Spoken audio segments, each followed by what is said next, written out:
Hi there, I'm Nardia, a singer-songwriter from the land down under of Australia, and I'm coming to you from Las Vegas. I'm excited to join all of you on the Gym Master Show. Right now, we're here ready to do this show on the Gym Master Show.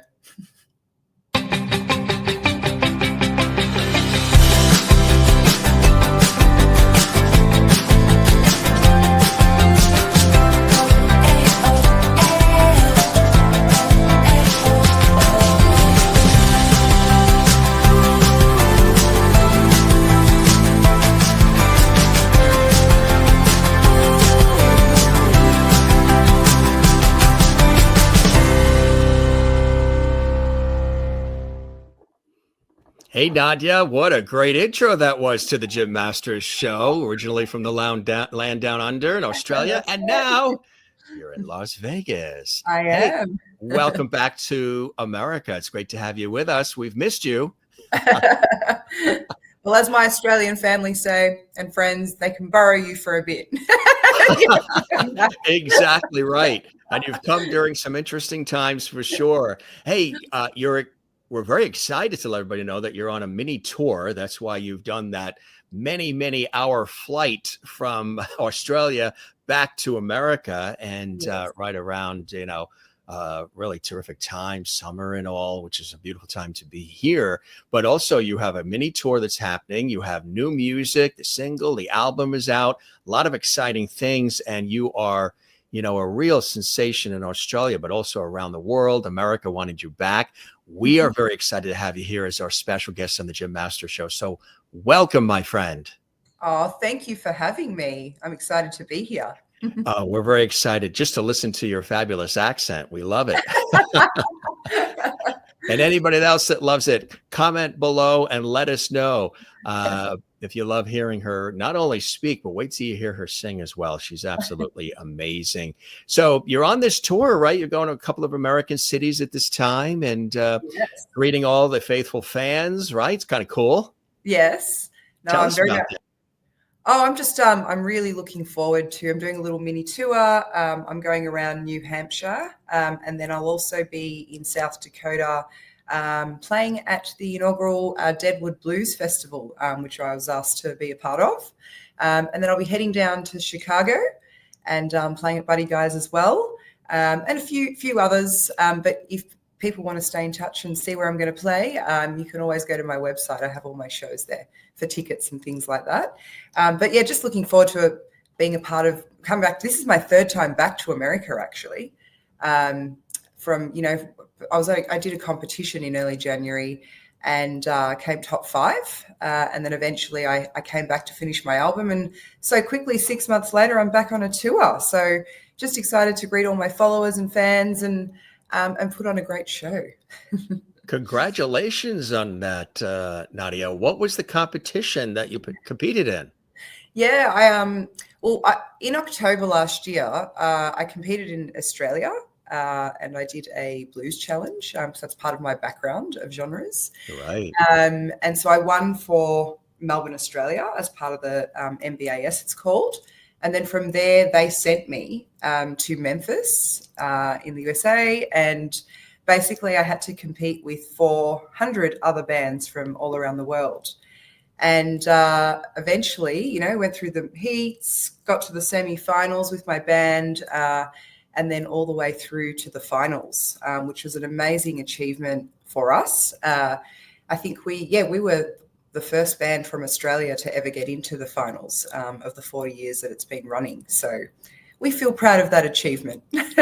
Congratulations on that. That just lets people know lets you know that people want to hear more of your music. How do you describe your style and your sound? It's amazing. It's unique. It really is something very special. I encourage folks to, pick up the music and follow you big time. But how do you, as the performer, as the creator, as the visionary, how do you describe the Nadia? Yeah, I mean, look, I come from a background of jazz and blues and soul. And so basically I kind of like to intertwine all of those genres. And right now my album is more contemporary R&B. However, it brings in my foundations of those genres. I think jazz has a lot of technical skill and ability, and then with blues, it's kind of raw and gritty, and so it's just really nice to kind of mash those sort of genres together. And I'd say that's probably why a lot of people are hearing a very unique sound. Exactly right. It's sort of a blending of different genres, right? You like to do that, pull from different genres in the way that you do so beautifully? Yeah, it's like a fusion of cooking, Put a It bit of is. this ingredient, put a bit of that. Right, exactly. How did you get started? Everybody has their own journey, their inspirational journey. They have the things, maybe even when they're a kid, that sort of inspire them to do what they want to do. And hopefully, if we're all lucky, like you and I are, we get to do work that speaks to us, our heart and soul, allows us to share our talents and connect with people and inspire people and entertain them at the same time. What inspired you? Do you have a family of performers? Was there a lot of music in your house? What was your early exposure to it all? Yeah, I mean, fortunately for me, I grew up with a father who was a blues guitarist. So, I was surrounded by music my whole life. My mum also played guitar, so a really musical family. And then also church as well. I grew up in church and performed in the church band there, in my sort of younger early childhood and teenage years. And then eventually, I got to sort of high school, and I was always performing at my assemblies. And I know I started to take my career a lot more seriously. But writing's another thing that I also love doing. I've always, had really great grades at school, with English and things like that. So writing poetry from a very young age, from 5, I remember the teacher told my mother that I was really good at poetry, and also a really great singer. At 5 years old, she approached my mum and said, "Wow, your daughter's got a really big voice for such a young girl." And so, yeah, the poetry mixed in with the music is something that, has just come naturally to me from such a young age. And I guess very influenced by my musical family as well. Which is wonderful. As I mentioned too, having those inspirations really is what sets the tone early. And as an independent artist, you have these award-winning songwriting credentials as well. A fabulous performer as an entertainer and a singer. When did the songwriting part come in for you? And do you have a preference? Are you a songwriter who loves to sing? Or you're a singer who loves to write fantastic songs? Or is it all of the above for you? It's like, what comes first, the chicken or the egg? Chicken or the egg, or maybe you put them together and you get the omelet. I mean, look, I think for me, songwriting, what comes first? I mean, look, I've always been a singer, but I've always been a writer, so that I don't even know which one came first. I'd say, however, that for me, they work hand in hand together. As an artist, I like to sing from my heart and my soul. So, whenever I'm performing a song, I really take that song seriously, and I really think about the melody and the composition of it and how I can really sort of take that song to the next level. And then, the songwriting, that's really pouring my heart out and wearing it on my sleeve. And I'm hoping that with the songs that I write, they touch people and they feel something when they hear it. So, songwriting for me is probably the most important part of telling a story. And, I aspire not only to be a singer, but to also eventually write songs for other artists as well. Now, how cool is that? And how about, a lot of times if you talk about people who have done very well in these industries, they have written songs that have been covered by others, or, maybe they wrote the song for themselves, but then they heard another voice, another person, and like a Dolly Parton who writes so much music, or, other people who've written incredible songs that other people have made popular. That's another feather in the cap too, isn't it? When that happens. Yeah, exactly. And like even like someone like a Carole King, for example, she's probably one of my most favorite songwriters. You know, you get Aretha Franklin covering her song, Natural Woman, and you're just like, whoa, she's just taken that to a whole new level. But exactly that. Right. And you also have been inspired by a lot of amazing performers, you know, I mean, legendary people that have had an opportunity to, you know, inspire you just through their music. Etta James and Ava Cassidy, Chaka Khan as well. Tell us about the people that you've always been inspired by and who've inspired your musical journey, Nadia. Oh, yes. You know, you mentioned that name, Etta James. I mean, she's a household name. Very much an inspiration to me. I mean, she is just raw and gritty. And, you know, I think as an artist, I really connect with her. You know, she, not only just on a musical level, certainly, you know, she poured her heart and soul into every note that she sang. And, you know, she was undeniable. You know, you could not notice her. She's fantastic. But on a personal level, I connected with her as well as, you know, she's half African and half white. And I sort of, and, you know, and experienced a lot of heartache in her upbringing. And, you know, I feel a deep connection with her in the same way because my mother is Filipino and my father's Italian. And so, you know, growing up as well, you know, that was confusing for some people and, you know, not always accepted. So, you know, I really felt close to her in that kind of way. But also, you know, Eva Cassidy is another one of my favorites. You know, she really just could make every song her own. You know, she would reharmonize things. She would, you know, she wasn't a songwriter. She was an interpreter. You know, as you were talking about earlier, you know, someone just taking a song and reimagining it. And she certainly did that with all of her, you know, she even took like Cyndi Lauper songs, for example, you know, did Time After Time, True Colors, and just made it into this beautiful slow ballad. So, yeah, you know, those really sort of amazing artists, definitely. And then I've got some contemporary artists that I love as well, you know, everyone from, I don't know if you know an artist named Leanne LaHavis. She's out of the UK.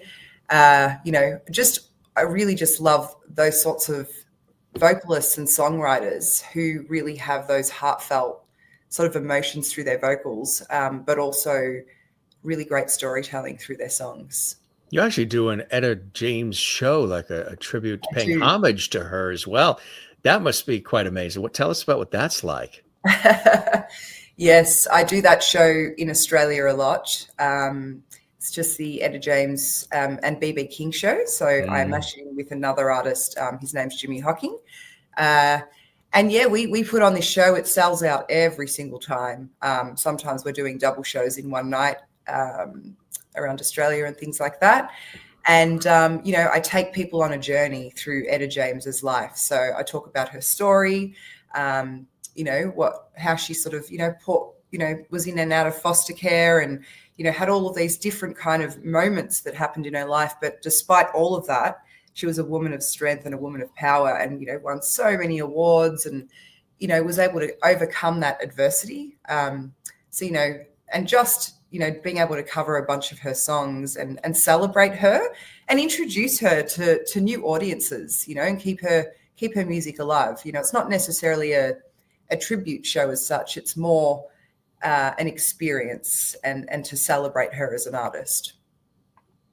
She really, you know, it's a wonderful artist to select as somebody who, you know, you've been inspired by because she really is, you know, she was groundbreaking for her time too, wasn't she? In so many different ways. Oh, look, there she is. Yeah, Etta James. I mean, a great selection, and her music stands the test of time continually, you know. So these sensibilities that you have with music, I think, are why they gravitate to you as well, with the rich, soulful blend of the R&B, the blues, the souls, the jazz too.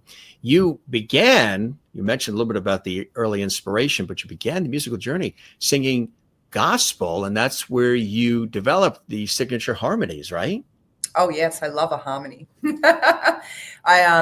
Yes, definitely at church. I'm actually from two different religions, believe it or not. My dad was Catholic and my mum was a Baptist. And So I grew up in both religions, and I sang in both churches, actually. So, you know, obviously there was the gospel side, the praising and the, you know, just improvising with music. And then I was also in the Catholic choir as well, which allowed me to build upon my harmonies. And so for all of my songs that I record, and particularly on my album, I layer my own harmonies. So I might have 4 or 5 different parts that I layer. But, you know, I really enjoy doing harmonies. It's one of my most favorite things. I've actually renamed the word to charmonies because you charm people with harmonies, you know, and it takes a song from like good to amazing. You know, what's amazing about charmonies, I don't know if I mentioned this to you, but when we started this series many moons ago, the Jim Masters Show, I was saying that the show has a lot of light, love, and levity. And somehow, as the audience has heard many times, as a matter of fact, they love it, and they're the ones who took the ball and ran with it. I said the show has a lot of light, love, and levity because we started it during the pandemic. So it was bringing a lot of joy to people, playing off my professional work in TV and radio. And what was cool was one time I said it a little too fast, and I said, yeah, the show has a lot of light, levity. I'm like, levity, where's that coming from? So it was combining love and levity, humor, fun, joy. There you go. And there comes, you know, it's like charmony, levity. I think we need to go on the road. I think there we are. There's Mr. Because you know what happened? They said, the viewers, my God, we love that word. Where'd that come from? I don't know. It slipped out. It's supposed to be light, love, and levity. And it became light, levity. They jump on it. They go, and this is like over 5 years ago. And they're like, you're now Mr. Levity. This is Levity Hall. We're your Levity squad. And the guests are part of the Levity family. So everybody, if you're just tuning in, I am Mr. Levity, and this is Miss Charmony. On the road, Levity and Charmony. Hey, it sounds like a winning combination, doesn't it? The world needs more levity and more charmony, especially really now, doesn't it? And we're spreading that around the world, Nardia. So really cool because there's new music out. And I know this is something, you know, you've been doing this for quite some time. This isn't your first rodeo in music at all. But we have some fabulous shots, you know, of some of the shoot and everything that you've done during the course of, you know, your career. Tell us about the new music. It looks like you're having fun. I keep seeing this. I get hungry. Tell us about the single, which we have, and then also tell us about, you know, the album and just everything that's coming along, which is really exciting. And congratulations on it all. I know it's, and there's, of course, the single, and of course, the album as well, the new release, which is really exciting. Mm-hmm. And people can get it, and it's out now. Own Every Scar. Tell us about the title and the music that it contains, and what do you hope people are left with when they hear it? Yeah. Well, Is It You? It's such a beautiful song. I really enjoyed writing that. And I collaborated with a guy named Robb, great sort of composition composer and, you know, musician as well. And also with Ivan Kachowan from Choi Production. So we worked on this together. The song really itself is about that kind of moment when you meet someone and you're out somewhere and you've never met them before, but your eyes sort of lock and you get this kind of like feeling of emotion and you're like, oh, I want to see that person again. There's a feeling there. It's really strong, but you don't know what it is. And then you're like, oh, I hope they approach me. I hope. And then eventually when you get to that point, you start to go, you know, you feel this really strong connection. You're just like, will I see them again? I hope to see them again. Or is it just a phase? It's just that real start of that beginning of a relationship where you get those butterflies. And so that's really what that song is about. And, you know, if you see the film clip as well, it's quite a funny film clip. It is meant to be a bit funny.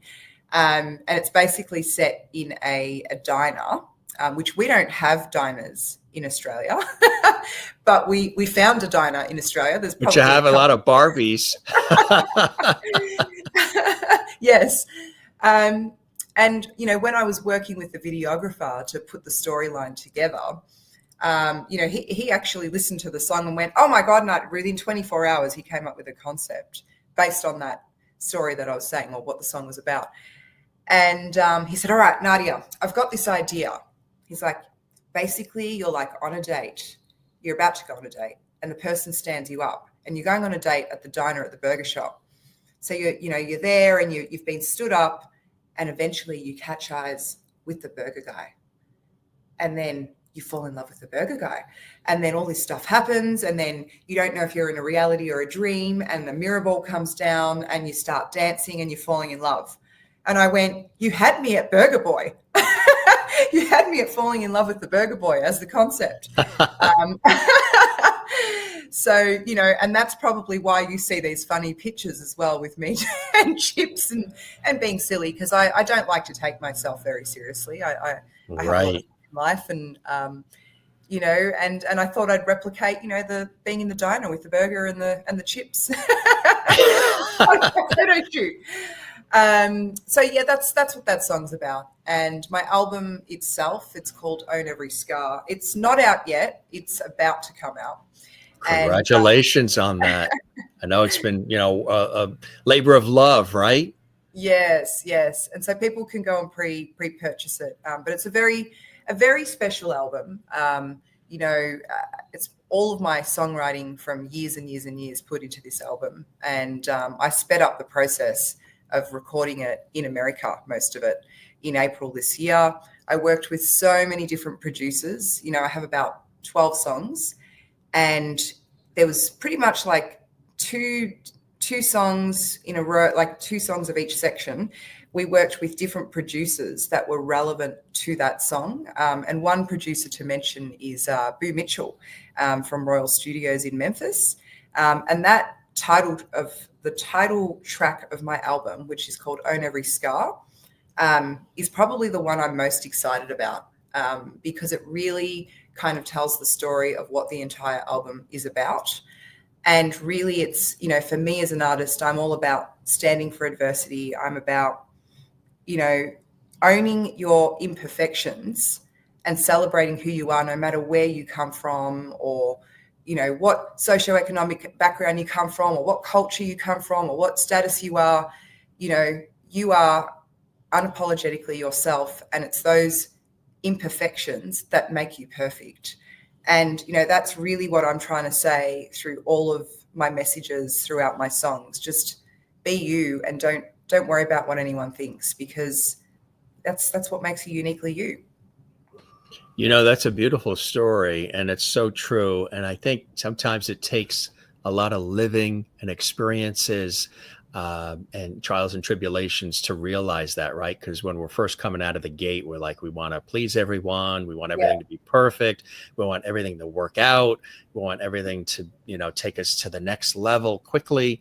But then you realize that it's the journey. It's the richness of the ups and the downs and the blood, sweat, and tears. And sometimes you don't always get everything. And sometimes things come at you and surprise you, and they're fabulous and they're beautiful and joyful. It's all of that. It's that journey of life. You know, I don't know if you heard this expression before. I think it's kind of cool. They talk about, like, for example, if you're visiting a loved one at a cemetery and you see their date of birth and the date of their passing, and then in between the date of the birth and the date of the passing is this dash. It's what you've done and how you've lived the dash between the date of birth and the date of exit. What you've done in that time period in your life that really matters most. And sometimes it takes living and experiences to get to pause and breathe and realize that. And it's a richer experience, isn't it? I like, if you were to, you know, examine yourself now and say the music, the output, the way you look at life, the joy of the journey, versus even starting out where you want to get everything right. Everything has to be perfect. You have to please everybody. And now you're pleasing yourself while pleasing others. And it's a great sweet spot to be in, isn't it? Now, I think we need more of this in the world, you know, because, you know, people say to me, oh, you know, what inspires you to write? And, you know, why do you come up with these things, and how do you come up with these things? And a lot of the time I go, Well, my songwriting comes from trauma, really, and experiences in life, and sometimes we get stuck. We do. Sometimes we get stuck in those moments. Like, yes, we have the in between, and we have these experiences that take you up and down. But sometimes there's a lot of mental health that's going on in the world at the moment, and I've got a lot of people and friends that I know that experience this and experience it for years, and they find it really hard to get out of it. I myself have been there, and that's really what I want to sort of, the world that we have today in society, it just, sometimes there's a lot of pressure financially and emotionally and physically, how you look. And I kind of want to try and take a step back from all of that and go, how do we just be more natural? I love growing veggies in my garden. I had chickens for a bit named Cyndi Lauper and Lady Gaga. And, and I try and like, look at the beauty of life and nature and yeah, get lost in that sometimes, which I think is really, really great for your soul. Well, beautiful Australia and Melbourne, of course, which you're talking about too, hailing from there, is surrounded by ocean, surrounded by water. And I talk a lot on this show, but even before I started the show, I absolutely love the ocean. And we're here in the Northeastern, for those watching around the world, we're here in the New York area in the Northeastern United States. And I was raised on and near the ocean, and we're just a couple blocks from the water here. Nature, the ocean, all of that inspires you, doesn't it? And it sort of settles you. It's very settling and very grounding. I imagine you've been to some of those beautiful Australian beaches and you just sort of let it sweep over you, right? I have, I live near the beach now. I used to live in the city, and I bought my house out sort of like more near country and beach. And it's very settling. I love going camping. I love pitching up a tent, and I've gone all around Australia. I remember I did a journey with my partner at the time, and we drove up to Byron Bay, and we basically got a car, drove down, went to this spot, went to that spot, and just pitched a tent and went all around and, slept under the stars. And of course, we like to have a barbecue in Australia. So, we put on a barbecue on most nights. And, Australia really does have beautiful outback, deserts and beaches and surfing. And, we love adventure in Australia. And I try and embrace all of that too. Some people hate camping and doing things like that. But for me, I find it more relaxing to sleep under the stars and in a tent than I do being in a luxurious hotel. As in, it's a different kind of relaxed. You can be pampered, but then there's this being in touch with nature and being one with nature, I guess. Yeah. Absolutely right. It's very inspiring too. And, no matter what goes on in the crazy human world, nature is always like a rhythm. It's rhythmic. It's always doing what it does, no matter what we're going through and all the craziness we're involved in. Nature just does what it has to do. It's just like the ocean. And that can be very inspiring too. You mentioned the Filipino and Italian connection. Do you like to cook, and do you cook any of those style dishes? Oh, I love to cook. People say that I'm a good cook and they like my food. But yes, I certainly cook a lot of Italian because I grew up with my nonna. I lived with her for those that don't know nonna, that's grandma. And, she taught me a lot of things about cooking. And then on top of that, I have a really great, inspiration of my father, who is also a really great cook as well. So, really simple dishes, cooking with what's in season, what's in my veggie garden, I'll pick it out and, cook a little bit from there. But also the Filipino culture, I learned a little bit from my mum too. We have like a specialty dish called adobo. I don't know if anyone's tried that on the show, but it is absolutely delicious. Oh, yes. Been to many Filipino restaurants, and the cuisine is really good. Very meaty, very flavoursome. But yeah, I think the fusion of the two cultures, some of the best cuisines right there. So I'm very lucky and fortunate to have grown up with that type of food. Absolutely. Do you play any instruments? Yeah, I do play a little bit of guitar and keys. just to do songwriting, but I probably wouldn't feel confident enough playing it live. I probably could, but I rely on the other. I'll write a song and then I'll say, hey, can you make this so much better than what I've done? You bring it so to the experts and they sort of tweak. Yeah, I use it more for songwriting purposes for sure. That's the smart way to do it. Exactly. What's really great too is you have the opportunity to be on stage, but also in the studio. Some people have a preference. Some people, they're more comfortable in the studio and everything is perfected. But how about you? Do you enjoy being in the studio more or on stage with the fans and the energy of the stage performances? Or again, do you like all of it? Oh, this is an easy answer for me. I love performing live. For me, it's all about live music, real raw instruments, the audience, feeding off the crowd. And I'm naturally an extrovert as well. And I love, as I keep talking about, imperfections. So I like the raw and grittiness of performing live. I actually feel more nervous in a studio, which is really strange. Some people find that easy because it doesn't have to be perfect because you can record it over and over again. But there's something about not having the liveness and the energy from the musicians and people in the room. I don't know, it just makes me so nervous.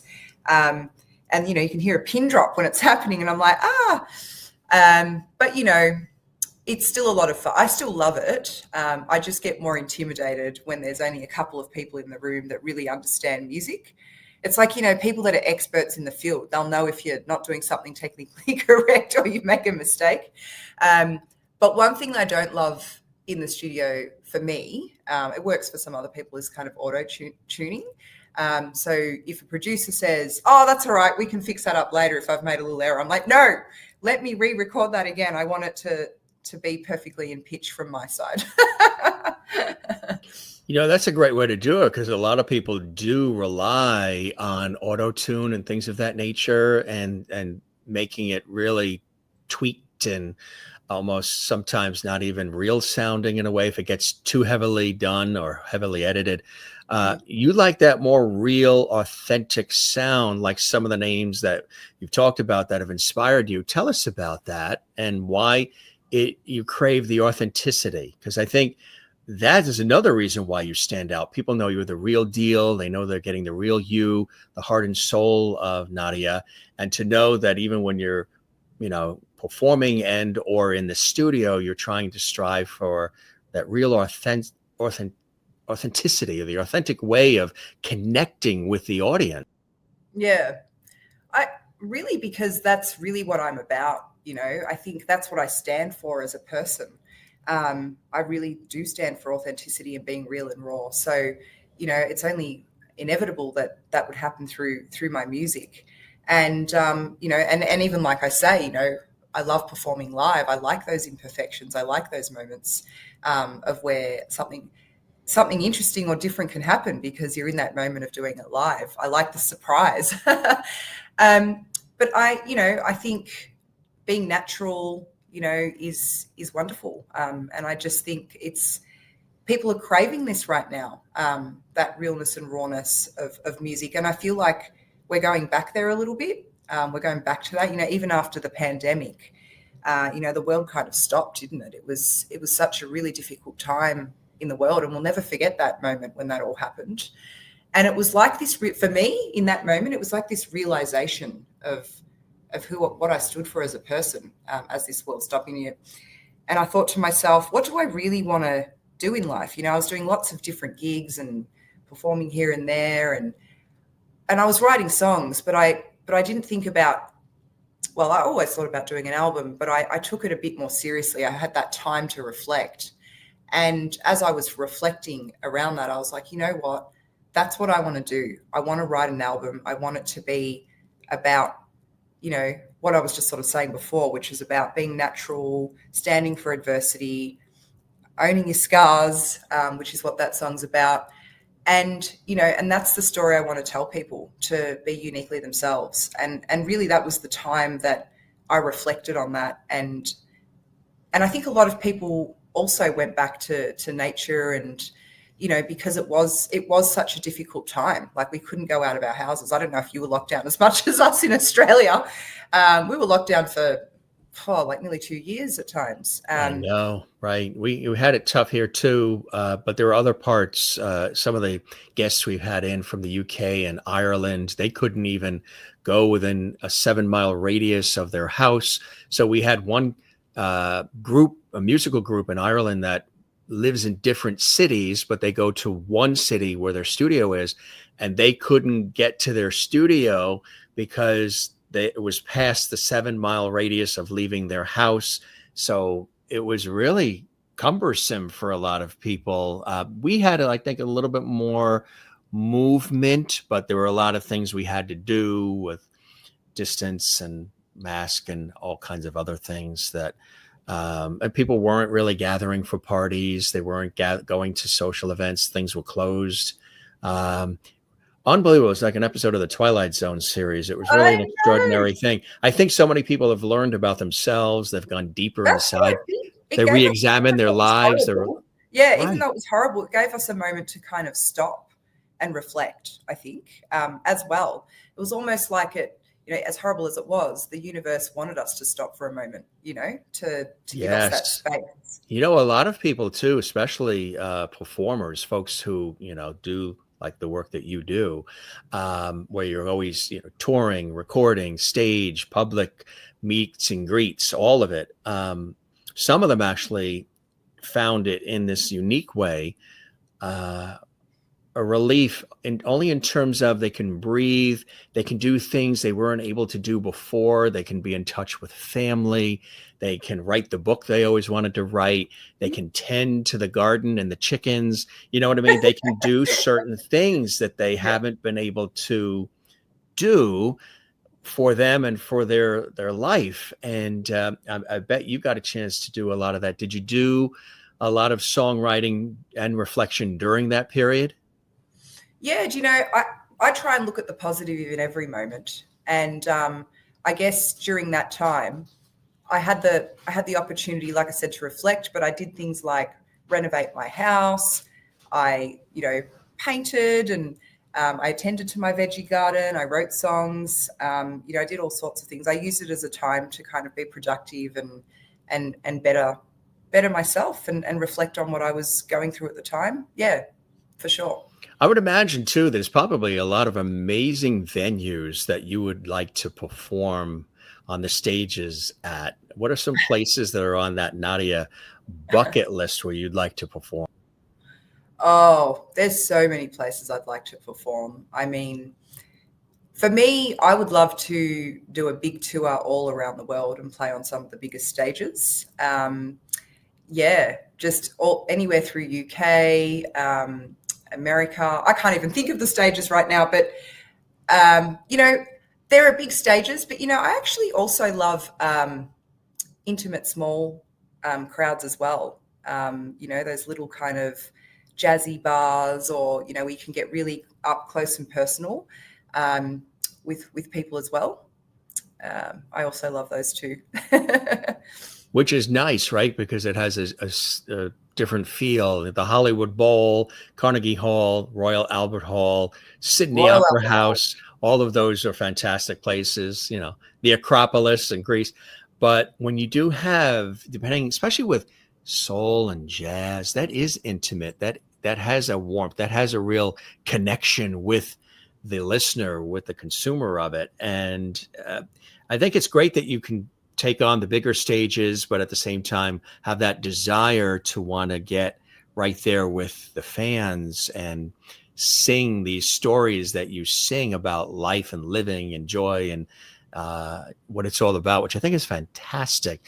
You've grown exponentially as an artist, as well as continually your popularity as people get to continue to discover more and more. You're gaining so much major attention. And of course, with the new single, Is It You, and the release too, summer release, Hold On, which is also fantastic as well. That's the next single, right? It is. It's the next single. Tell us about that one. Oh, it's such a great track. I'm so excited. It's a little bit more neo soul, I guess you could say. And it blends in all of my kind of jazz and blues background as well. There's lots of layered harmonies in it, lots of intricate kind of composition. But the message really in what it is to hold on, and be strong, I guess you could say. But lots of, yeah, just a lot of hope. I've done a new film clip as well for that song. Just before I came here to the US, and I've got this beautiful contemporary dancer in it, and it's quite a funny little film clip because I like to, as you know, just have a little bit of fun in everything that I do, and not take life too seriously. So in the film clip, we've got like 3 judges, and I'm one of those judges. And essentially, we're watching this beautiful dancer put her heart and soul into her performance. And you have one of the judges looks like he's, a real grumpy, how you always have one of those grumpy judges on those talent shows. And so, yeah, he's a grumpy judge, and he's sort of seeing her come to life, and he's, got a bit of a greasy on his face, like, oh, is she really that good? And eventually you just see her come to life and do this beautiful dance. And he gets very impressed by that. So, and really why, people are probably like, why this concept with Hold On? And I think as artists or performers or anything that we do in life, it is about that kind of, you do feel these emotions of like, oh, I hope I can impress that person. And in this instance, it's like impressing the judges, and you put a lot of pressure on yourself. So it's kind of like a bit of a analogy around that. That sometimes, you are in these moments, you're going for a job interview, or, you're going through these kind of moments in life where you have this pressure. But really, you've just got to be you and put your heart and soul into it. And that's really the analogy behind that song, and why we chose having a dancer with judges in it. You really have a great message in all of this. There is a lot of healing that's going on, a lot of hope, a lot of inspiration, a lot of joy, and finding your joy. And I think this, as much as it is very therapeutic and entertaining and all for the folks, the fans, the people who absolutely love the music, it's also sort of cathartic for you as well as the performer, right? Yeah, for sure. I mean, yeah, for me, it's all about giving back to people. Some people say to me, oh, you must love being the center of attention and love being on stage. And it's like, no, that's actually not really why I do it. I really just, for me, it's healing for myself. And I can tell you a little story, actually. There's this song I wrote called Train of Chance. It's on my Spotify, and it's probably not my most popular song. It's a ballad, and I wrote it during a really rough time in my life. I too, like a lot of people, have struggled with and battled with mental health, anxiety, depression, PTSD, and all the things. And there was a stage where, I couldn't get out of bed for a year. And I couldn't work, and I couldn't perform, and I couldn't function. There was just, some horrible things that I went through. And I had never experienced mental health in my life. Like, I was always happy-go-lucky, and I still am. Like, I'm a very positive, happy person. But when you go through it, sometimes you just, like I mentioned, you find it really hard to get out, and you don't know how to get out of it. And it really can take a toll on you and take some time to get out of that moment. And you need to really work on yourself and rely on your support network around you.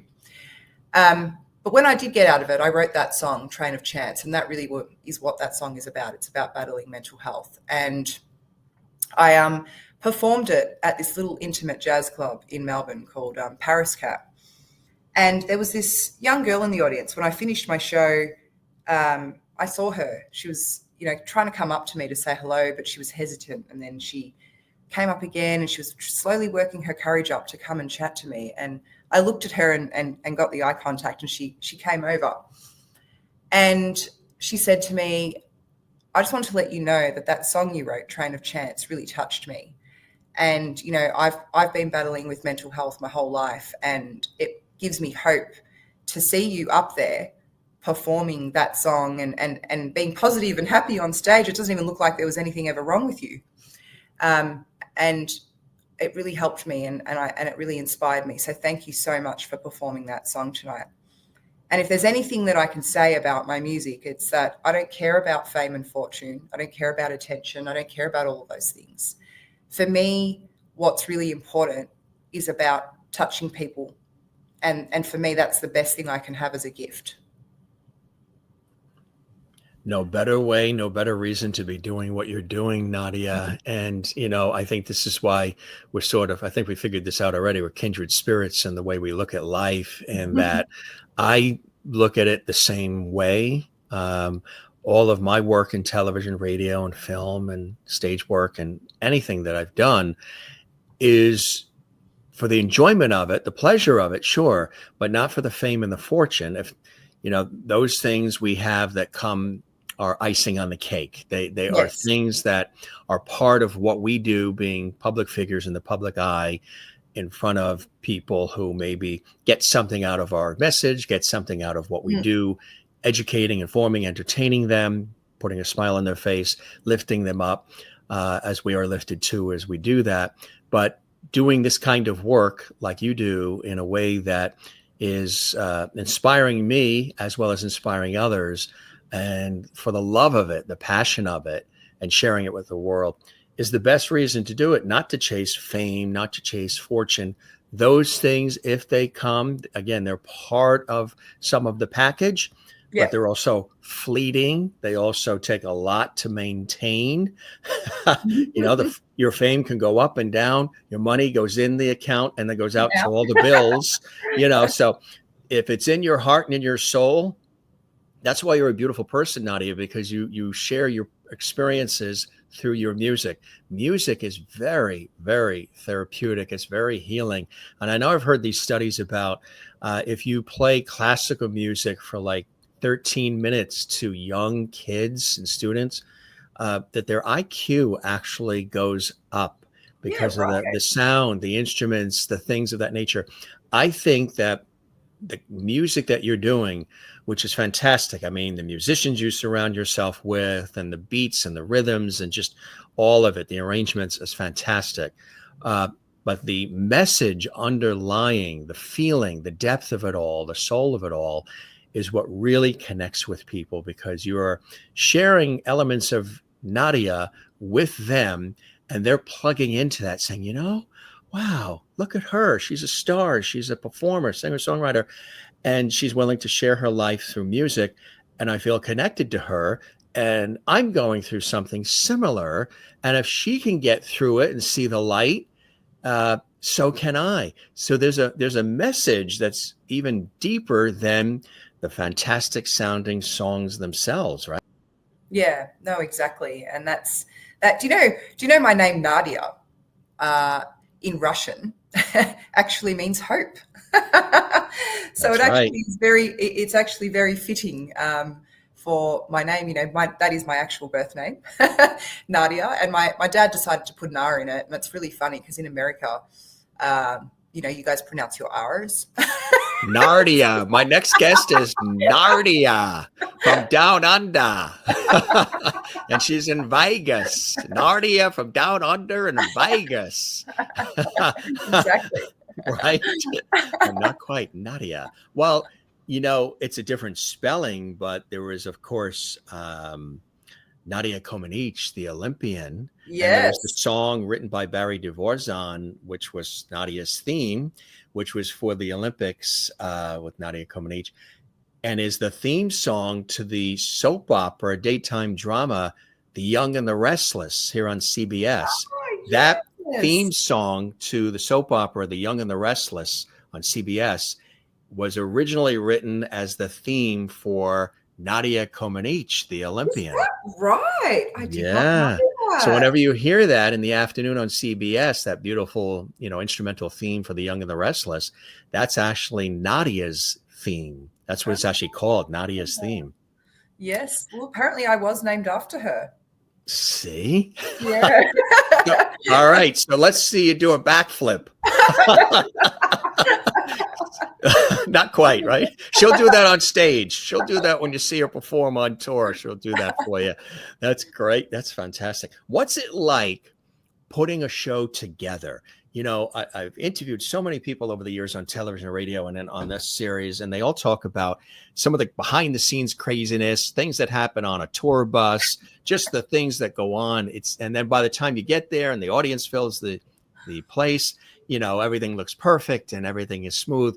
But the rehearsals, the getting there, the setting it up, booking it, all of it, the sound checks, there's so much that goes involved, even in the most intimate of performances. What is it all like for you? It's even the same for songwriting too, actually. But yeah, it really is a lot of effort and work. Like, you, in a way, as a musician, or even what you do as well, you have to be your own business. You have to be your own kind of boss in a way. You are booking in tours, you're working with a team of people around you. You've got to think of it like a job. You have a team. The band that I play with, they're all like part of my team. We're rehearsing. We're like trying to work different things out. We might perform it one way in the studio, but then it's like, how are we going to do it live? Are we going to add some solos in? Are we going to, do this to the song? So there is a lot of pre-planning. And then, you've got to wear your outfits. You've got to get your hair and makeup done. You've got to, look the part when you're on stage. You've got to think about what you're going to say. You don't just, sometimes a lot of the time I am winging it with what I say, because I'm a great storyteller usually on stage and I love a chat. But you have to think about those key kind of things and messages that you want to say when you're on stage.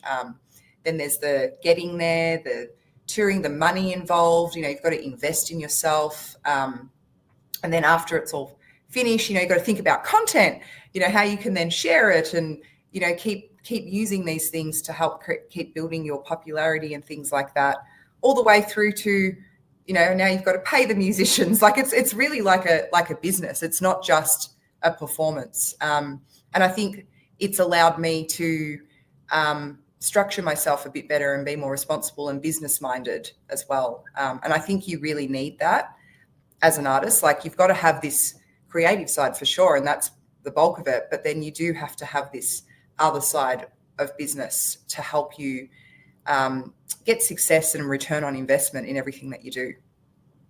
What are some other things aside from music that you like to do? You mentioned the garden, having the animals. What are some other things you like to do that are either talents that we don't know about, or I think you've frozen there a little bit. Keep you grounded, that sort of take you, away from the craziness of everything you have to do as the performer, things that settle you, other things you like to do, hobbies, things of that nature? Yeah. I do a lot of, when I get the time, I like to sew with my sewing machine at home, or I'll go to, you guys call them thrift shops here. We call them op shops in Australia. And I'll go and go into an op shop and I'll find some cute little, 1950s or 1920s or 40s kind of number. And then I'll take it home and resew it or adjust it to make it my own. I love being creative. And I think, even you, like how I was talking about cooking before, like anything that's kind of creative, I love doing. I love to be creative with my cooking. I love to, do all the sewing stuff on the side as well. And I love renovating my house. I'm so fortunate that I saved a lot of money and I was able to buy my house, and then I bought a second house as well, an investment. And I it was a really old rugged house, and I basically got in there and I, ripped up the carpets out of the floor, and I was kind of like a carpenter for about 3 months or something, doing that every day. And I think, yeah, that's probably another side you don't know about me. I love That's cool, huh? Wow. Give her a hammer and bang, there she goes. I might look glamorous and girly, but I'm actually not.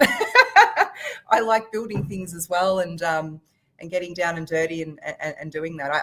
I built my veggie patch with my housemate as well. We built the frames and nailed it all together and screwed parts and made a few mistakes, and the frame fell over, and then we picked it back up, and we had a lot of fun times. Great. What's in that veggie garden? I'm a green I thumb wish I had a myself. photo for you. I was going to say, yeah, I I love think- gardening and landscaping, being out in the yard. I think ever since I was a kid, and Yeah. some of the relatives did all that. So I think I paid attention as a kid. I love doing all that. It's also very therapeutic. When you plant something, it depends on you to nurture it, to feed it, to take care of it, to prune it. And when you do that, it's kind of like with life. When you do that, then it pays dividends. Then it gives you either beautiful flowers or foliage or vegetables, fruits. That's the way life should work, the way we should all be with each other. It's just take a look at a veggie garden in Australia and her backyard, and that's what life's about. What do you like to grow in that veggie garden? Oh, in the summer season, which we're very opposite to America. Right now it's our winter. In the summer, I had tomatoes growing. I had zucchinis, chilies, herbs, all the things. And then in winter, I grow more of my kind of green leafy broccolis and beans and spinach and silver beet, things like that. And carrots and potatoes. I can go on. I whatever I can. And when you like something about growing your veggies in your veggie garden, it's like this self-accomplishment. Like you feel like, wow, I've been, I've planted them from little seeds, and like you said, you have to nurture them, and then it grows, and then it turns into these big veggies. And my zucchinis were like huge. They were like massive. And then you go in your kitchen and you put a recipe together and you cook it, and it's just like, wow, this is something I've grown, and this is healthy because there's no chemicals in it. It's my own two hands grew this, and it's just such a nice feeling, knowing that you've done that from scratch all the way through to your cooking. Exactly. And if you throw a little ketchup on it, it tastes even better, right? Ketchup goes with everything. I don't take life too seriously. So you must have had a lot of fun on that shoot, huh? It looks like you had a lot of fun. I had tomato sauce going everywhere. It was it was and a lot of fun. Serious shots and right, exactly. I wonder if the burger guy's making a cheeseburger right now. There's never a dull moment. Never a dull moment in my life. Never a dull moment. Oh, that's fantastic. Really, the folks really did a nice job too. With the photography. I believe that's Nicole Cleary. We want to give her photo credit, Nicole Cleary, for those beautiful photos as well. And even though album, I love this too. Why not eat a chip and drip some sauce? We had literally there was sauce all over the bench and stuff. Like it was. Was it really going everywhere? And it was like, we're in the moment with the photographer and we're like, all right, now squirt the sauce. Oh no, we need to keep going. Just keep going and get all the shots. And as it's like, falling down. So, there's a lot to that. No, a lot to that. Now the single itself, Is It You? That is on Spotify, Apple Music. That is out now. Yes, it is. It's out now. And there's a film clip as well on YouTube, the one I was telling you about. Yes. So check it all out. That's fantastic. We do have a short clip of Is It You? And we'll slip that in. And of course, we've been showing your website too, which is a great website. You always keep it fresh and updated, which is terrific. Tell us about the song, Is This You? What was the inspiration for the song? Yeah. Really, it was what I was sort of mentioning before, which was around that kind of spark, that you feel when you meet someone for the first time and you don't know what it is. You're sort of like, is it you? Is it not? Is it more? Could it be more? But it's this like strong kind of butterflies and emotion and feeling that you get when you meet that person for the first time. And for me, that's, when you're single and stuff, that's like one of my most favorite times. I'm a hopeless romantic at times. And that's my most favorite moment, when you are meeting someone for the first time and you feel this emotion come over you and that attraction, and you're like, what's beneath that attraction? And you have this chemistry. And that's what inspired that song, because I really love that feeling of when you meet someone for the first time and there's that kind of lust that you're feeling. It's an automatic, right? Exactly. And sometimes you can't even put it into specific words because it's just a feeling that's so deep and so incredible. It sort of sweeps you off your feet, right? Yeah, pretty much. But you have the ability to put it into music. Yeah, put it into words. To transfer it into words and song. Absolutely. Here's a little clip of it, folks. Is This You? With our star, Nadia, here on the Jim Masters Show. Leave a comment below, everybody, if you're enjoying this episode of the Entertainment Lifestyle Celebrity Talk Show series coming to you from America, the Jim Masters Show. And give this episode a thumbs up, subscribe to our YouTube channel. Everybody should subscribe to the YouTube channel, right, Nadia? Yes, totally. Takes a village. It really does. If you love someone, follow them because it means a lot, every follow. That's exactly right. It really does. And we value everybody. And you do as well, which is a wonderful way to be. All right. Is this you? Let's find out. Here is Nadia.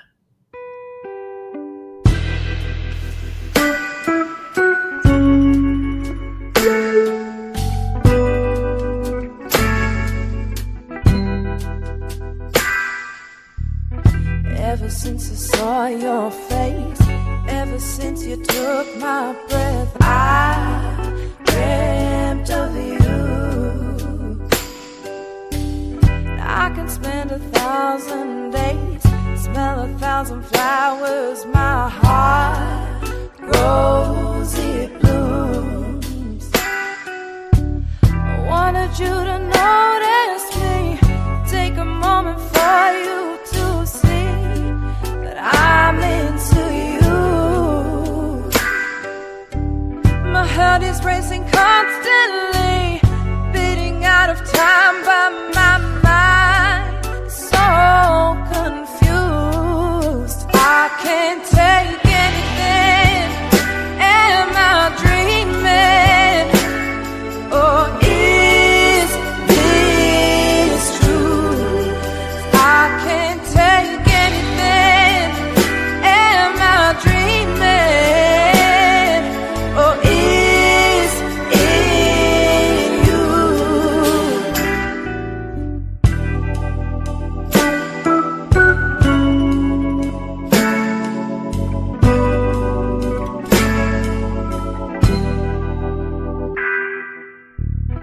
Wish that I can hold you now.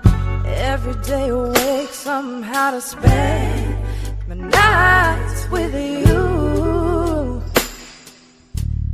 Kiss you for 1,000 years, take away all your fears and build life that's real. I can't take anything. Am I dreaming? Or is it you? I can't take anything. Am I dreaming? Or is it true? I can't take anything. Or am I just dreaming? I can't take anything. It's you. I can't take anything. Am I dreaming? Or is this true? I can't take anything. I'm just dreaming. Or is this you? The extra distance from the highest mountain, baby. Or is it you?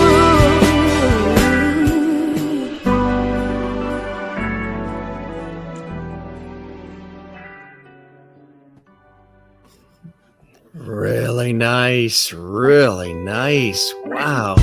There it is. The little rhythm underneath. I like that. That's really, really nice. It's got such a nice sound. Wow. That is fantastic. And again, the arrangement, the instrumentation, all of it. You have such a rich texture to your voice, the tone, and there's that soulfulness that we're talking about, and that depth and that warmth.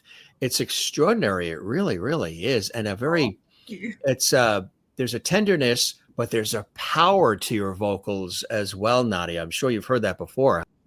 Yes, I have. I've definitely heard that I have a powerful voice, which is probably why I do the Etta James show. Exactly. But I try to delicately arrange a song as well, though. I don't like to go with full-blown power. I try and use those moments where it's required to deliver that power as well. But it's really interesting because in that song, I don't think my voice sounds that powerful, but I've had a lot of people in various different interviews I've done tell me that. So you must still hear the power in the vocals in that song. Maybe the power might not even be the right word. There's a confidence and a strength. Yes. There's a resilience in there. Yes, I've been through things. Yeah. Right. There's a resilience. Power isn't necessarily, you're not screaming it, you're not yelling it, like, Right. There's a quiet strength and resilience that I absorb from it, with that heart and that soulfulness, playfulness as well that's in there as well. I always found it fascinating, and I know how and why, being a vocalist myself, but how folks from Great Britain and Australia and what have you, that whole accent disappears when they start singing. And sometimes if you've heard them sing first and then hear them speak, you're like, I thought it was from Nashville or New York or Chicago or LA. It's amazing how you're able to do that. It just completely, something else happens, right? But isn't that wonderful about music? It kind of like has this unity. It sort of brings us all together, and we all speak, like we may all speak different languages, but or have different accents, but it kind of makes us one in a way. The universal language, one of the universal language. Yeah. Right? Why do you love doing this so much, Nadia? You've been doing it for, quite a bit. And again, the popularity, the notoriety is there. It's not why you do what you do. It's for the love of it and connecting with people and inspiring them and helping them heal through their life's journey too. And, taking them away from their sorrows maybe a little bit and the craziness of life that we all go through. We all go through things. None of us, whether we're on television, radio, film, stage, anywhere else, goes through life without pain, without loss, without craziness, without confusion, frustration, self-doubt, all of those things. It's how we get through it, and the resilience and the confidence. And it sounds like you've been on this continued journey. It's a life's journey. Mm-hmm. And we all go on it. And people watching right now, probably very much connecting to our conversation. What are some of those blessings and joys that keep you motivated and keep you doing and keep you out there wanting to inspire and entertain everybody? It's all of the above of what you just said then.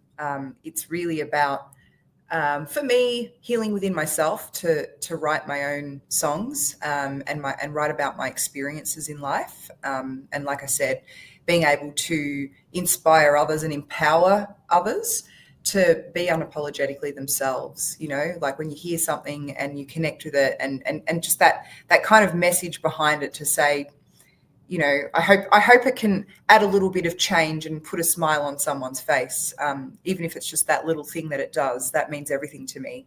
But also that I just love the art of music. I love the art of it. There's a lot that goes into music. It's the songwriting, it's the creativity, keeping creativity alive.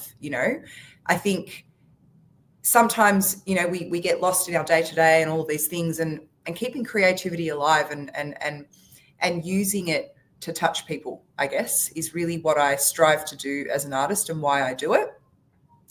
And I love meeting new people as well, going out there and performing all around the world and on big stages at festivals. They're one of my most favorite things to do. I love playing at a festival. Because I can, when I get off into the crowd, I go and watch other bands, I go and connect with all my other musician friends, and then I get to meet people who have seen me on stage, and I'm not afraid to go up to a fan of mine and give them a big hug. I love hugs. And and have a chat. You know, I've had many people come up to me off stage and just go, you know what, they're just going to pour their heart out onto me, and you know, and I love talking to anyone and everyone. I give everyone a go. That's why I do it. I like that. I give everyone a go. So that's a great expression. I think it just speaks to the heart and soul of who you are, no matter who they are, where they come from, their cultural differences, religious differences, how much money they have in the bank, how short, tall they are, color of the skin. None of it matters, gender, anything, matters to me. because you want to connect with humanity, with people, through music, through song, through storytelling. You're a storyteller. I'm a storyteller. I'm definitely a storyteller. And there's so much to our lives and who we are because of our upbringings and our storytelling and our cultures and our differences. And I love learning about other cultures and other people and what they all do. You know, one of my biggest favorite things was listening to my grandmother growing up, telling me stories of her in the village in Italy, and learning about history and why things are the way that they are. And I don't know, I'm very inspired by that. And I love stories, and I love to tell stories. And a wonderful conversationalist as well, my friend, truly. And I told you I love a chat. I can chat for yes, hours. right. I know. We both do. So we are, you know, in our own leagues here, and hopefully everybody's enjoying it. Certainly, again, everybody leave a comment below. Let us know what you're enjoying about our show, and you know, just celebrate with us music and everything that we're talking about here. Real life learning through music. What else do you? I mean, you've got so much going on. You're on tour, you got the new music, everything. What are some other things that are on the horizon that you still would like to do along the way? Would you like to teach and mentor others, young kids coming up, things of that nature? And, you know, some people get into teaching it and inspiring and mentoring as well. Yeah. Well, interesting enough, in my day career, I normally work in marketing. So I have a bit of a marketing background.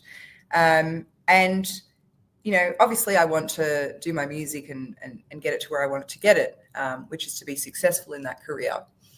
And I hope that when that happens, that eventually in the future, I can also mentor other artists and manage other artists to get to where they want to be and follow their dreams as well. And, you know, to be able to use my background of marketing and business and, you know, and the musician side as well to, aspire other younger artists and emerging artists to follow their dreams as well. I think for me, I've always had that in the back of my mind, you know, writing songs for other people and managing them as well in the future. That's definitely something I want to do. I also wouldn't mind collaborating with some other artists too, you know, some other rappers or some other musicians. I love working with other people and being creative with other people. So I think there'll be a few collabs in the horizon as well. And another album. I'm already starting to write another album. The one that's not even out yet. But there's another one coming. That's fantastic. You know, a lot of they dabble in Christmas music as well because they have a love of that. Have you ever dabbled in the world of holiday music? And is that something that you would see yourself wanting to do down the line? Some of the Christmas songs that we all love. Oh, I love Mariah Carey's Christmas album, and I love Mariah Carey. Yeah, perhaps I could do. I actually have written a song that's on my album. It's called Witch Hunter. And I'm planning to release it around Halloween. Speaking of seasons, it's a great tune. I can't wait for that one to come out. It's up there. It's very dancey and vibey and up tempo. And, you know, I can't wait to get in a Halloween outfit for it. My mum and her partner own a costume shop. So I've had my fair share of dressing up in costumes. Right. Oh, that's perfect. Right. So it saves on the budget too, right? Because all of this gets expensive, doesn't it, to put all this together? Yeah, you know, yeah, for sure. It's coming out of your funds, right? Exactly. It comes in, goes out to keep it all going. That's cool. That's exciting. So, I have to say, like during my time of COVID, you know, when we're in COVID, to entertain myself, I had the key to my mum's costume shop, and I was like, "Mum, do you mind if I go in there with my friends?" You were like a bunch of kids, right? We just got like some bottles of wine, and we just went around and just like put on all these outfits and Playing all these roles. Rather than go out and party, we just had You fun. had a costume party. Costume party at Mom's costume shop. How cool is that, right? So you never know what outfit she's going to wear, folks, because she has the inside track to it all. She knows where to get it and get it for good. That's cool. So you're really enjoying the ride. You don't take yourself too seriously. You love doing what you're doing. You're in a sweet spot right now. Things are going really well, and you're appreciating and valuing it all and celebrating it with everybody. And that is a pretty sweet spot to be in right now, isn't it, Nadia?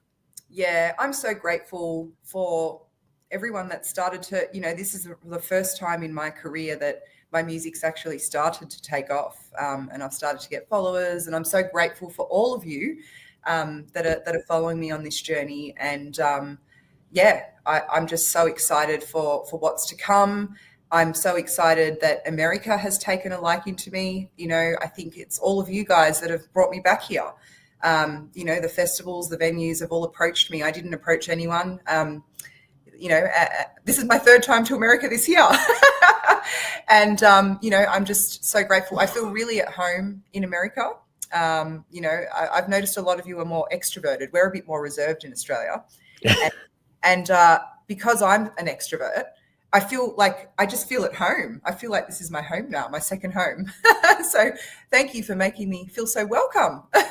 You're very welcome, and you're always welcome here on the Jim Masters Show Celebrity Talk Show series. This is your new second home. You're welcome back anytime. You want to just say hi, stop by. You want to shoot the breeze, have a chat. You want to have a cup of coffee and talk about life, or you have new things you want to promote.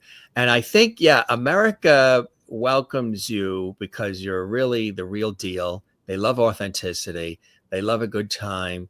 They can spot when somebody's not really being real and authentic, and they like to be entertained, and they like to clap and celebrate and cheer people on. We do. It's so wonderful. I've interviewed so many people over the years, even on television, who say that when they come to America, that there's just something about the audiences. They really get on their feet. They really clap. If they love you, they're going to really strongly support you and let you know. Oh, they let you know. They let you know either way, sometimes, depending on what city you go to and wherever you go. But, the fact that you like burgers and hot dogs and ketchup, Americana right there. So soon as they saw these shots, they're like, she's one of us. She's got the French fries, the burger, the ketchup. Welcome to America, Nadia, once again, right? You're in. You're in for life. No, definitely so. Definitely so. I just love getting off stage after I've performed in America, and then I just have all these people come up to me like, "Girl, you are so great, man. I'm going to follow you. I'm going to follow you right now." I'm trying to do your accent, but I can't. But just so much love. I love it. I love it. In Australia, they come up and they're like, "That was so good, Nadia. That was really great." But here it's like, it's amazing. It is very, very much so. Absolutely. It is. And congratulations on everything. You have so many wonderful things that are happening, and we've been showing the website as well. Folks can go there to learn more music, again, on Spotify and Apple and all the places where music is. Look for the new additional music that's coming out that Nadia teased us with as well, which is very exciting. But if you want to get that song now, get it, because as you heard, it is incredible. She's incredible. She loves what she's doing. And you can go to Spotify and of course, Apple and all the other places and look for this too, and much more. Hold On as well. And just, it's cool stuff, Nadia. And we really love the fact that you're here with us on the Jim Masters Show. And I hope that you will spread the word about our series, let everybody know about us, and they can binge watch so many past episodes of our show. They can see this again and again and again, because it'll be archived as well. And you're a delight. You are really the real deal. Love chatting with you. It's like we've known each other for... I kind of want want to chat to you again in the future. Can we chat again? Please chat to me again in the future. We will write that down, put it in the book. We're going to chat to one another again in the future. I love that expression too.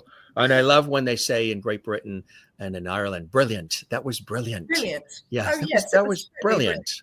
That was bloody brilliant. Here we'll say everything is awesome and everything's fantastic. Yes, that is the word. Everything's awesome. You're awesome and brilliant. We say lovely and brilliant. Lovely. We say brilliant too. The same thing, right? Like Great Britain. People think I'm English here sometimes. They don't. Yes. Yeah. Like some people go, oh yeah, she's Aussie, but then some will be like, are you English? And I'm like, our accents are so different. They are, exactly. I would say a little bit. Yeah. I would say maybe the Aussie isn't as thick as certain areas of Australia. It's just like here in America, certain dialects are thicker, or even in Great Britain, you go to England, there's different sounds. Yeah. There's a difference between. I'm not like, g'day, mate. How's it going? You know? but you could if you wanted to be, right? If you have a little wine and you're playing around at that costume shop, suddenly that does come out of me. Sometimes. That comes out. Yeah. That's like me too. I'm originally from New York, the New York area. Or like Wolfie. Well, what do you mean? So it's kind of like, on air, I don't necessarily have that because of the years on air, maybe television, radio, maybe training, plus just the way I speak, I guess. I speak, my speaking pattern is a lot like my father a little bit. And so my sister sounds similar in terms of the way we articulate and inflect and express, I guess, maybe. But it's kind of interesting because when with family and friends, if we're relaxed and there's a little wine or something, it starts to slip out. Certain words start to slip out and certain things start to slip out. And I'm like, I didn't even notice that. I know it does. You are what you are, right? And you share it with the world. It's just when you sing, it disappears and it's like you're from Nashville. I think it's cool. It's amazing. You're amazing, Nadia. Thanks truly for all the generosity of time. This was really a tremendous conversation. Matter of fact, I don't even call this show interviews. I know a lot of people, the word interview grabs people, but I really call these conversations, free-flowing, unscripted. For anybody watching, there's no teleprompter. There's no pre-written questions that she sent us or we sent her. Mm-hmm. It's a real honest conversation about life and the host and the guests and now friends connecting with all of you here for the ride, learning about Nadia, learning about yourselves, maybe a little bit more about me and all of us together. And it's a journey together. And thanks for being on the journey with us today. And I hope you enjoyed the time with me as much as I have with you now. Oh, I certainly have, Jim. Thank you so much for having me on your show. And it was just an absolute pleasure to meet you. You as well. And everybody, here is again the website. Check out all the great music. Follow her everywhere. She is on socials. You can follow her on Instagram and the whole bit. And come see us again, okay? We'll keep as I say, the porch light on for you. We say that for all the guests, and we'll keep the light on for you. You're welcome back, my friend, anytime. And we'll spread the word about you, spread the word about us. And that's the way it works. And truly a blessing to have you here on the show. Oh, thank you. Much love. Much love to you as well. You're in Vegas right now by way of Australia, and then going to be touring around the country, which is beautiful. Good luck, safe travels, and have a blast, as I know you will, putting smiles on everybody's faces. And we will be waiting for you. We'll chat to one another once again soon, okay? All right. Thank you. Bye-bye. You be well. Cheers, right? Cheers, mate. Cheers, mate. Thanks, Nadia. All right. Take care now. Bye-bye. Nadia joining us here on the Jim Masters Show. What a delight, right? She really is a very spirited, passionate, compassionate, empathetic person. She loves what she does, and she was right here for all of us on the Jim Masters Show. She hails from Australia, Melbourne, half Filipino, half Italian, if you were wondering. She has a very wonderful, distinctive, beautiful look, and she also has a beautiful soul. She loves performing for all of the fans. She loves sharing, helping people heal, telling her story through music. She also loves, connecting people and inspiring people as well, and she certainly does that. There's the new release, and Make sure you check that out. Very exciting. She paid homage to Etta James too through our conversation. She also loves, Ava Cassidy and Chaka Khan, another brilliant artist as well. So if you ever see her, she does that show with Etta as far as celebrating Etta's life. Be sure and check that out as well. And Is It You? Now you know it is. And you're going to want to get that. She talks about, all the fun. See, there you think, boy, I bet you she's very, serious, and maybe she's not approachable. Absolutely not. She's the opposite. She's very friendly. She's very affable. She loves people. She'll make you laugh, especially if there's ketchup nearby. And she has a good time. And she is a real talent and a real pro. She's very exacting about what she does. She's as free flowing and easy as it all is, she works very, very hard to make it that way. So you come to see her, you hear her music, and you have a good time. She and her team do all the hard work behind the scenes, and she's really good at it. So we thank NARDIA for joining us here on the Jim Masters Show. If you'd like to see this again, it's archived now on our YouTube channel, Jim Masters TV.